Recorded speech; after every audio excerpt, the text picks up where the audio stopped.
Muitas são as perguntas que nos fazemos durante a jornada na Terra. Onde encontrar as melhores respostas às nossas indagações? Trazemos muitas dúvidas em nosso caminhar existencial, mas o Espiritismo tem as respostas que a vida nos propõe. A Vida em Foco está no ar e você é nosso convidado especial. Fique conosco!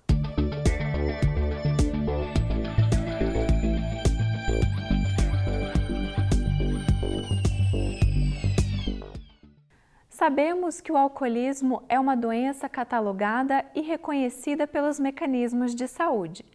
Contudo, é uma doença do corpo ou uma doença da alma? Quem é o viciado? O corpo ou o espírito que no corpo habita? Como entender este processo, já que o espírito é imaterial? Qual pode ser a terapêutica adequada para tratar o corpo e o espírito? É possível se ter sucesso no tratamento considerando o elemento espiritual também? Como o Espiritismo vê a problemática do alcoolismo? O doente é somente aquele que faz uso do álcool? Como a família fica neste contexto? Onde e como ela pode atuar para ajudar no tratamento do doente? Tire suas dúvidas na entrevista de hoje.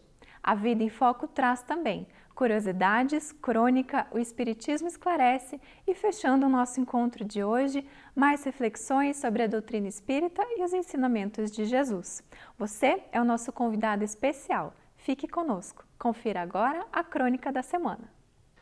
Milhões foram os que tombaram pelos combates e por eles nas recentes guerras no planeta. Milhões são os que hoje, na Terra, padecem os horrores da fome que aniquila e mata. Milhões são os abortos praticados em todo o mundo, matando as esperanças daqueles que buscavam nova oportunidade reencarnatória para aprendizado espiritual. Também contam-se aos milhões os que prematuramente deixam a existência corporal, motivados por diferentes viciações que ao mínimo esforço poderiam ser evitadas. Outros tantos, ainda que contados dentre os abastados materialmente, padecem na ociosidade simplesmente interessados no pleno gozo das sensações materiais, corporais ou da sexualidade irresponsável. Tantos são aqueles que por qualquer razão desdenham da vida nas suas diferentes manifestações. Que dizer dos que devem curar e não o fazem? Dos que devem ensinar e não ensinam? A vida pede prioridade. O planeta Terra se constitui em mais um importante educandário divino. Como escola, é destinada aos aprendizes, mas também é hospital, é oficina. Internados, buscamos medicação capaz de restaurar a saúde plena.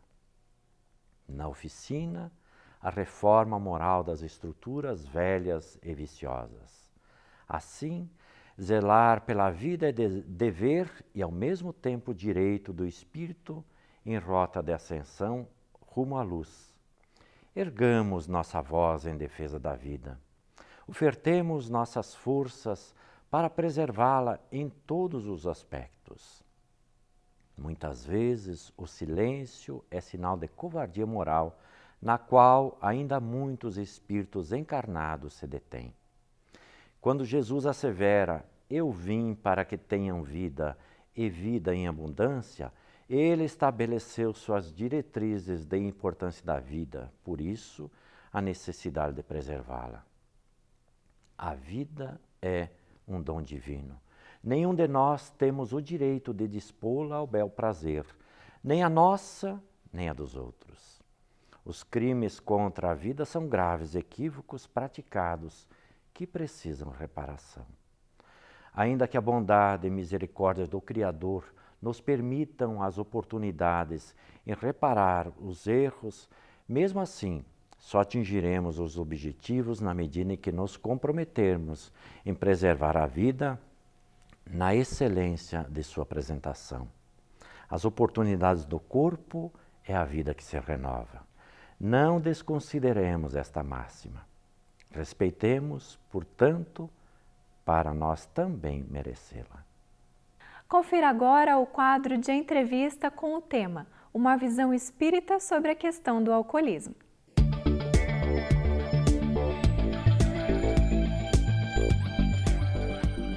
Olá, seja muito bem-vindo, seja muito bem-vinda. Começa agora o nosso bate-papo.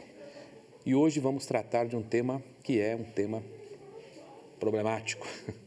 Marcelo, como o Espiritismo vê a questão do alcoolismo? E conosco hoje Marcelo Garcia Koenig. Só para relembrar, Marcelo é médico, mestre em epidemiologia e também atua na Secretaria Municipal de Saúde, Marcelo, numa das coordenações. Qual é a sua área lá mesmo? Carteira de serviços. Carteira de serviços. Marcelo, nem sei o que é isso, Marcelo. Sem dúvida nenhuma de grande responsabilidade, dado que Curitiba tem aí papel importante, né? Os modelos de saúde aí que tem exportado para o Brasil todo. Aí, Marcelo, vamos falar sobre alcoolismo. O alcoolismo hoje, Marcelo, eu via estatísticas recentes, sobretudo no Denatran, dizendo que o Brasil hoje tem cerca de 51 mil mortes, né, por acidente de trânsito, aqueles diretos, que são, né, constatados ali na via. E 93% causados, esses acidentes, por homens. E 70% dos acidentes têm como motivador o uso do álcool. Especialmente esses fatais, né? Essas grandes tragédias. Os fatais. Afirma ainda a Organização Mundial de Saúde que são 3 milhões e 300 mil mortes por ano decorrentes, né, do uso do álcool. Marcelo, alcoolismo pode ser considerado uma doença? É muito interessante essa pergunta. É claro que a gente evoluiu muito quando a gente deixou de considerar o alcoolismo um desvio de caráter. Diz assim, que é sem vergonhice, que a pessoa que é dependente do álcool é uma pessoa que não tem força de vontade ou algo assim. Mas, na minha opinião, dizer que o alcoolismo é uma doença ainda é reducionista, ainda é pouco. O alcoolismo é, sem dúvida, um dos maiores problemas de saúde do mundo. Saúde pública, sim, porque os governos têm que estar olhando para esse problema, e saúde particular, que digam aí as famílias que estão nos assistindo e que tem um alcoolista no lar, né? Que tem uma pessoa que é dependente do álcool no lar, a dificuldade, o transtorno, o estrago que causa. Então, nós temos que tentar transcender a ideia do rótulo. O alcoolismo é uma doença, porque normalmente a gente reduz aí a dizer que então nós temos uma pessoa doente, que é o alcoolista, e o resto das pessoas são saudáveis. E muitas famílias caminham para esse equívoco, assim, dizer, não, está ali a pessoa que é doente. Não, é ele que tem câncer, não sou eu que tenho câncer, é ele que tem alcoolismo, eu não tenho nada a ver com esse alcoolismo. É necessário que a gente tenha um entendimento um pouco ampliado disso. Então, o alcoolismo é um problema de saúde importante, o alcoolismo não é uma questão de força de vontade, uma questão pessoal, assim, que pudesse ser um demérito puro e simples, mas o alcoolismo é também o sintoma de um sistema doente. Então, enquanto o problema de saúde pública é um sintoma de uma sociedade doente que a gente vive, e numa família ele pode ser um sintoma de uma relação familiar doentia. E cada pessoa que tem alcoolismo daí vai ter que ter o seu problema avaliado de uma maneira muito pessoal. Algumas vezes vai ser realmente uma preponderância individual, e daí a gente vai dizer aquela doença clássica, né? Ele é um doente, alcoolista. Outras vezes vai estar, talvez, um papel do meio mais importante até do que o dele. Não poucas vezes o meio incita, provoca na pessoa um comportamento de dependência. Várias dependências, dentre elas a do álcool também. Então você vê que não é tão fácil assim de dizer o alcoolismo é uma doença, não é uma doença. Eu acho que ele é mais do que isso, é um grande problema. E onde está, nós temos que então ter uma compreensão maior para conseguir lidar, né? A nossa questão toda é conseguir lidar com ele de alguma maneira. Então, Marcelo, existe um parâmetro a partir do qual a gente possa dizer que o alcoolismo, que defina o alcoolismo, já que o alcoolismo é uma doença, sim, segundo essa visão, há um parâmetro para definir? Um copo, 2 copos, 3 copos? Exato. Então, do ponto de vista do consumo individual, né, as pessoas colocam metas, que também não são completamente verdadeiras. Algumas coisas são claras. Por exemplo, você falou dos acidentes de trânsito, né? Quando uma pessoa sofre um acidente grave de trânsito e estava sob efeito do álcool, ela já é considerada dependente química, porque ela se submeteu a um risco exagerado, desproporcional, sabendo do risco que causa, né, do risco relacionado ao uso do álcool, ela mesmo assim se jogou. Então, essa pessoa tem um problema sério com o álcool. Sobretudo se ela tiver habilitação, né? Porque ela está orientada. Isso, então é mais do que a quantidade que se consome. A quantidade é um referencial, claro. Uma pessoa que toma 2 litros de destilado por dia é uma pessoa que tem dependência do álcool. Agora, algumas pessoas querem estabelecer cortes muito rígidos. Ah, não, são 3 doses para o homem por dia, 2 doses para a mulher por dia. Não dá para dizer, que depende do metabolismo de cada um. Então, eu prefiro olhar o problema do alcoolismo sob uma outra ótica. Quais são as consequências dele para a pessoa? Então, a pessoa começa a perder dias de trabalho, porque está de ressaca, porque estava embebedada, porque chegou lá bêbado e as pessoas disseram para ela não trabalhar. Essa pessoa tem um problema, claramente, com álcool. A pessoa perdeu o rendimento escolar. Estava lá, era um estudante, estava na faculdade, ou fazia algum curso e não consegue mais funcionar. Essa pessoa tem um problema com álcool, ou as consequências familiares disso. Então, a gente consegue medir na família em que ponto ela está toda sendo enredada pelo problema do alcoolismo. Por incrível que pareça, as famílias que quebram, né, aquelas brigas homéricas a respeito do álcool, onde se xingam e tem aquela show, estão mais próximas do saudável do que aquelas que se adaptam a um bebedor problema. Então, aquela esposa que critica o seu marido, que briga com ele, que quer dar uns tapas nele, não dê uns tapas, né?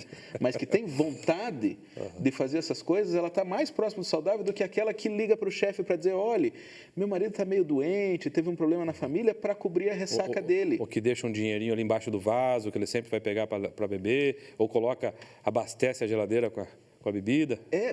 Essas coisas acontecem por motivos diversos, né? Mas elas mostram uma adaptação que daí torna esse problema do alcoolismo muito mais difícil de se resolver. Então, enquanto a família pega e, não, o seu pai não vai chegar mesmo, vamos jantando, ela está num estágio. Agora, quando ela, não, vamos esperar porque o pai foi beber um pouco, ela vai se adaptando a isso, ela está num estágio mais profundo do problema do alcoolismo, sabe? Então, a gente identificar, quantificar, a gente deve fugir daquela coisa de tentar contar em doses o quanto uma pessoa tem, mas sim olhar consequências para o desenvolvimento pessoal, para a vida familiar e os reflexos disso no ambiente social no qual a pessoa está inserida. Muito bem, Marcelo, a gente vai fazer um intervalinho e já volta aí para falar sobre os impactos do alcoolismo.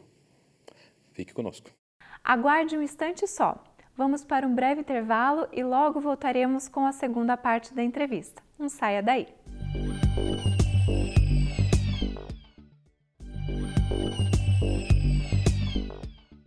Retornamos com a segunda parte da entrevista de hoje e o tema é uma visão espírita sobre a questão do alcoolismo. Acompanhe. Muito bem, estamos de volta. Marcelo, bom, acho que vale a pena explicar também para o nosso telespectador que hoje a nossa conversa é sobre a compreensão do problema do alcoolismo, né? Sim. Sem compreensão não tem como manejar. Então, hoje nós vamos tentar aprofundar na compreensão para, num outro momento, falar um pouquinho sobre o tratamento, né? Sobre como lidar com essa situação. Como lidar, que sem dúvida é um outro assunto bem grave. Marcelo, tem como dimensionar o impacto do alcoolismo? Acho que vale a pena esse reforço, né?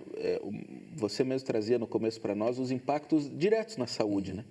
Então, existem muitos impactos do ponto de vista individual. Todo mundo sabe que o alcoolismo pode levar à cirrose hepática. Aliás, isso é uma coisa comum, né?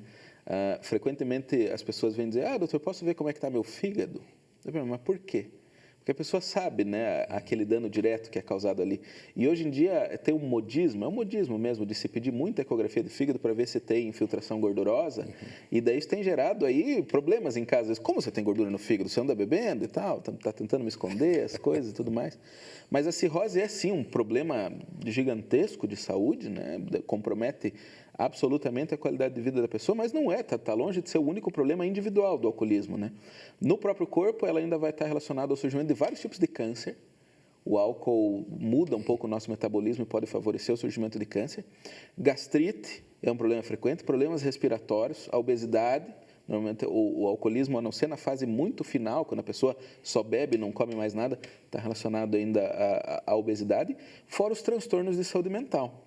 Não estamos falando só da dependência do álcool, enquanto a dependência química já é um transtorno, mas a prevalência de depressão, ansiedade, pânico, fobias e outras doenças nos alcoolistas é sempre maior.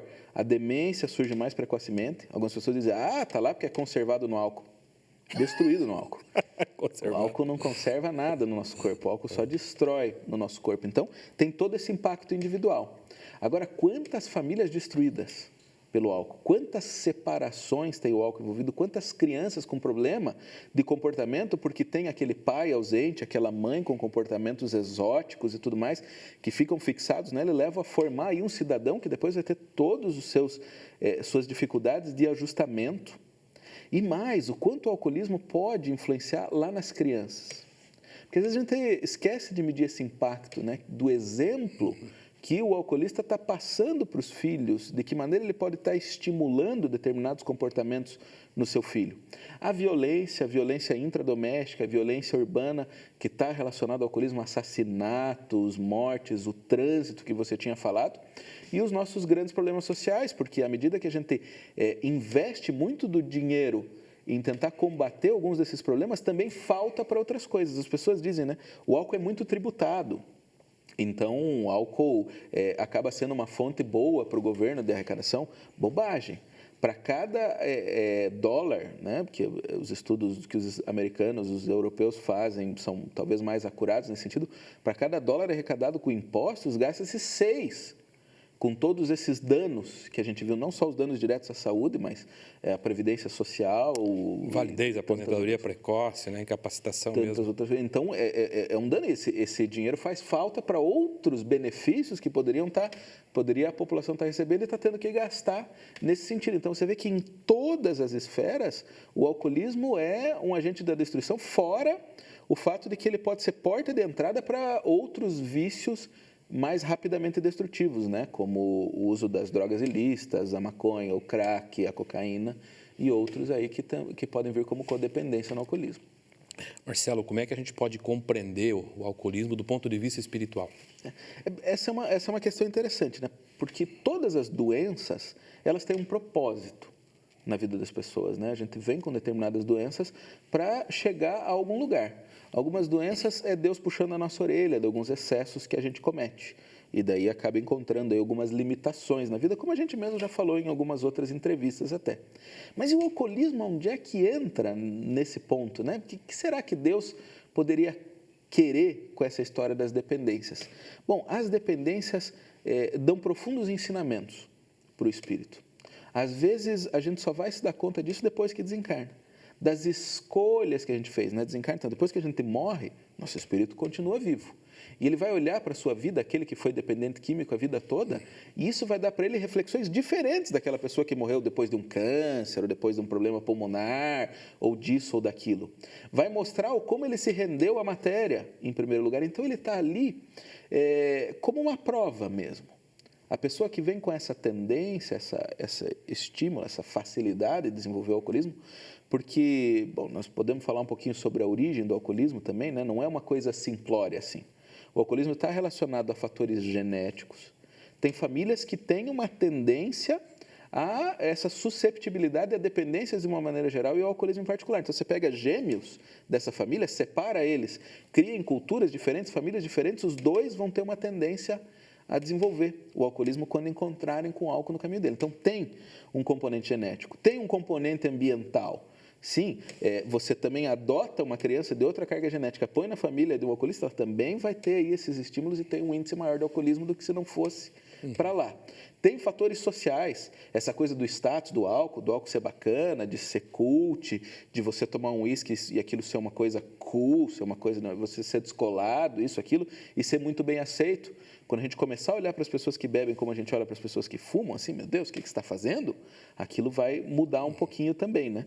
Então, espiritualmente, a pessoa que traz essa carga genética, essa tendência, isso é uma prova para ela aprender a lidar com esses convites materiais, aprender a superar, aprender a colocar outras prioridades na vida dela e não se entregar apenas aos impulsos materiais. E ela vai ter que lutar contra isso a vida inteira. Então, tem um propósito também nessa tendência, não no alcoolismo em si, que foi a falência da pessoa que não conseguiu lidar com aquilo, mas nessa tendência, nessa dificuldade, também está tudo debaixo da batuta da providência e nos desafiando para que a gente aprenda a ser melhor a cada dia. Tudo bem, Marcelo. Se você quiser, nesses 20 segundos finais, destacar qual é a principal consequência espiritual do alcoolismo. O alcoolismo é o grande roubador de oportunidades na vida da pessoa. Rouba a oportunidade de você construir muitas coisas, porque a gente sempre nasce com uma potencialidade enorme. E um alcoolista tira essa potencialidade, às vezes, dos filhos, da esposa e não só dele mesmo. Então, nós devemos sempre entender que o alcoolismo está ali cerceando muito as pessoas. E a maior consequência vai ser depois a consciência pesada das oportunidades malversadas e da destruição mesmo, que a gente pode ter, a marca negativa que pode ter deixado naqueles que conviviam e que esperavam de nós algo mais no suporte. Então, sim, é desastroso, espiritualmente falando, a presença do alcoolismo naquela encarnação. Muito bem, Dr. Marcelo Garcia.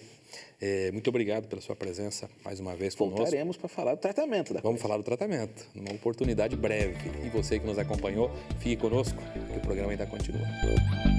Se você tem dúvidas e quer ouvir as respostas aqui no programa, mande-as para contato@vidaemfoco.com.br e acompanhe as próximas edições do programa.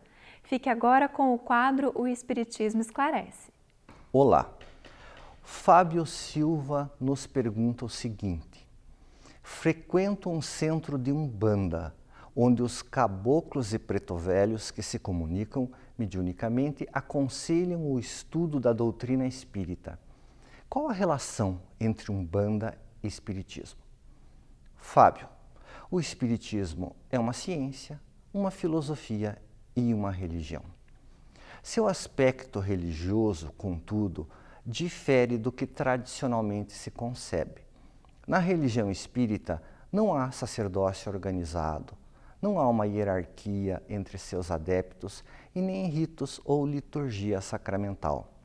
Esse aspecto de religiosidade reflete a ideia de promover uma religação da criatura com o Criador. Isso se dá pelo estudo das leis divinas reveladas pelas obras da codificação, pela meditação a respeito delas e por sua colocação em prática.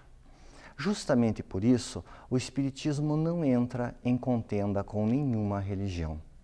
Kardec, com o auxílio do fenômeno mediúnico, sob a orientação da espiritualidade superior, minudenciou as leis divinas no que tange ao domínio do espírito. Nas obras básicas da doutrina espírita, há informações seguras sobre a reencarnação como mecanismo de progresso e de atuação da justiça divina. Nelas também se explica de forma clara e racional o renascimento, a desencarnação, a vida no plano espiritual, a comunicação entre encarnados e desencarnados e as consequências do que se vive, pensa e faz. Algumas ideias do espiritualismo em geral são minudenciadas, explicadas e mesmo refutadas com rigor filosófico e científico. Esse rigor fornece uma indispensável neutralidade ao espiritismo, que se propõe sempre a acompanhar a evolução científica. Ele não tem dogmas que sejam imunes à reflexão. Essa explicação clara dos fenômenos espirituais pode ser utilizada como subsídio por qualquer orientação religiosa em seus estudos. Não há nisso desdouro algum ou supremacia de uma religião sobre outra. Trata-se apenas da busca de conhecimentos, do desejo de entender o funcionamento das leis divinas. O relacionamento do Espiritismo com a Umbanda é tranquilo e respeitoso. Cada criatura tem suas necessidades psíquicas, oriundas inclusive de suas vidas anteriores, e por isso sente afinidade com determinada religião, o que deve ser respeitado. Acompanhe agora, na presença de Haroldo Dutra Dias, o quadro Pérolas do Evangelho. Olá, pessoal. Bem-vindos a mais um programa Pérolas do Evangelho. No episódio anterior, nós comentávamos ainda sobre a passagem intitulada Pentecostes, que está no capítulo 2 do livro Atos dos Apóstolos. E prometemos, nesse episódio, de falar um pouco sobre as pessoas que estavam ouvindo aos apóstolos nesse dia muito importante para a tradição cristã. Diz o versículo 9 e 10 que estavam presentes partos, medos, elamitas, habitantes da Mesopotâmia, Judéia, Capadócia, Ponto e Ásia, da Frígia, Panfilha, Egito e das regiões da Líbia, perto de Cirene, e romanos que ali residiam, tanto judeus quanto prosélitos cretenses e árabes. Estavam também ouvindo eles falando em suas próprias línguas sobre as grandezas de Deus.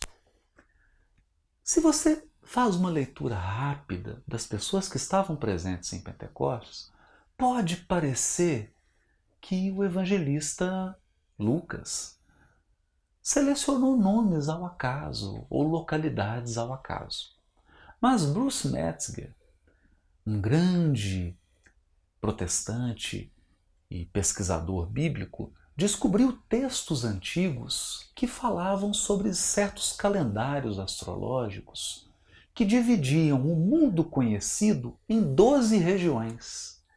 E essas regiões, que simbolizavam a totalidade da humanidade, porque era como se cada região expressasse uma característica zodiacal, e no seu conjunto, 12 daria a universalidade de todos os povos. E acredite, quando se compara esses textos antigos com o texto de Lucas, verifica-se que são exatamente esses mesmos povos citados por Lucas que estão nesses calendários. É claro que aqui não queremos fazer nenhum julgamento sobre essas tradições do mundo antigo, apenas estamos mencionando isso para deixar claro que o Lucas pretendia dizer que essa mensagem foi universal, que ela foi espalhada para todos os povos da humanidade, porque aqui estão narrados